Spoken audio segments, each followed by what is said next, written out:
Hey, nobody said not to include that in your personal statement, but there's a certain way to do it to make sure that it's impactful.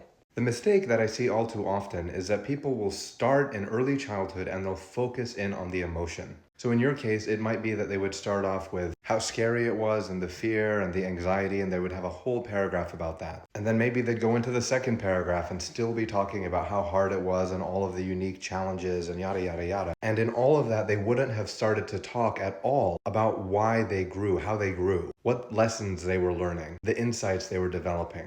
A more effective strategy would be to start off by declaring why it mattered, making a statement like, "Coming to this country as a refugee taught me invaluable lessons about."